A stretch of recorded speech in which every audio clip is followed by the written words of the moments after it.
سخی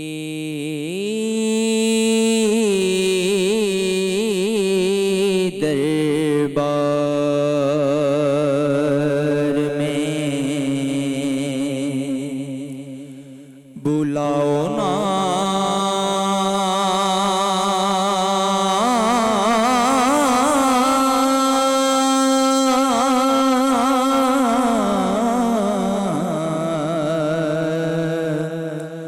اپنے سخی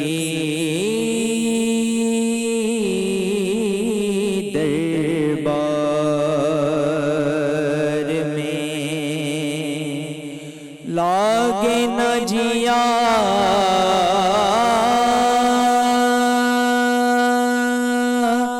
لاگے نہ جیا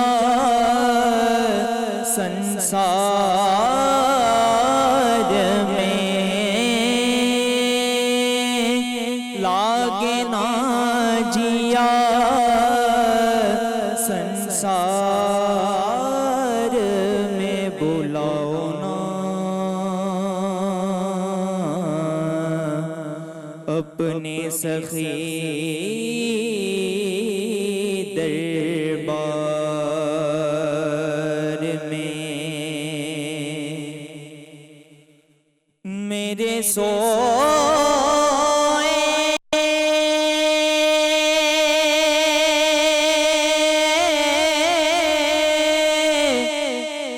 بھاگ جگاؤ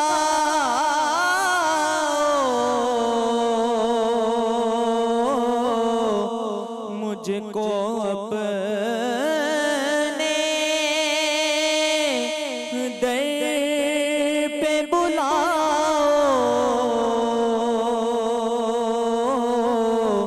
بیٹھا ہوں کب سے بیٹھا ہوں کب سے انتظار میں بلاؤ نا اپنے سخی دربار میں ٹوٹ نہ دن آئے وہ رحمت والا کہ جاؤں سخی کے میں دیار میں بلاؤ نا اپنے سخی دربار. سبحان اللہ سبحان اللہ سبحان اللہ. اور آج ہمارے پینل پہ علامہ عاطف سلیم نقشبندی صاحب ہیں. آپ کو ہم خوش آمدید کہتے ہیں حضرت. اور پروفیسر جواد ہاشمی صاحب بھی ہمیں جوائن کر رہے ہیں. آج بھی کوشش یہی ہے کہ ہم تھوڑا سا جو ہے وہ جنرل کویسچنز کرتے رہیں. ڈاکٹر مفتی عمیر صاحب بھی یہاں پہ تشریف لا چکے ہیں اور آپ نیوز میں تھے غالباً. جی جاوید صاحب بھی آ گئے. السلام علیکم. کیسے ہیں جاوید صاحب؟ ٹھیک ٹھاک. آئیے آئیے پلیز پلیز تشریف رکھیں. کیسے ہیں آپ؟ ٹھیک ٹھاک ہیں. اور مفتی فضل سبحان صاحب، مفتی نوید عباسی صاحب میرے ساتھ یہاں موجود. اور سلسلہ ہم نے 3-4 دن سے حضرت یہ رکھا ہوا ہے کہ ہم کچھ ہوا یہ کہ ہم نے شروع میں بہت سارے موضوع رکھے تھے، پھر اس کے بعد ہم نے موضوع سے ہٹا کے لوگوں کے سوالات جواب ہوتے گئے تو ہم نے کہا کہ ان سوالوں کے اب جواب لے لیے جائیں، جو کہ لوگوں کے بہت سارے سوال ہیں. تو چونکہ مختلف مکاتب فکر سے یہاں پہ لوگ موجود ہیں اور ہماری کوشش ہوتی ہے کہ ہر طرح سے جو جوابات ہیں وہ آپ لوگوں تک پہنچا دیے جائیں. جی تراویح میں ختم قرآن کے موقع وغیرہ پہ حافظ صاحب کو دی جانے والی اجرت کا کیا حکم ہے؟ یہ پہلا سوال ہے. جی بسم اللہ الرحمن الرحیم. اگر آپ اجازت دیں تو اس سے پہلے چونکہ آج 27 رمضان ہے اور آج بول نے بہت اچھا کام کیا ہے. آج کا دن نام کی ہے ہمارے مرحوم دوست ڈاکٹر عامر لیاقت حسین صاحب کے. اللہ تعالیٰ ان کو غریق رحمت فرمائے. یہ جو ہم بیٹھے ہوئے ہیں، یہ جو رمضان نشریات ہیں، وہ اس کے بانی تھے. اور بہت سارے لوگوں نے یہ تاثر دینے کی کوشش کی کہ آخری دنوں میں کوئی ان سے رابطے میں نہیں تھا یا ان کو کوئی سمجھانے والا نہیں تھا. تو الحمدللہ ایسا نہیں تھا.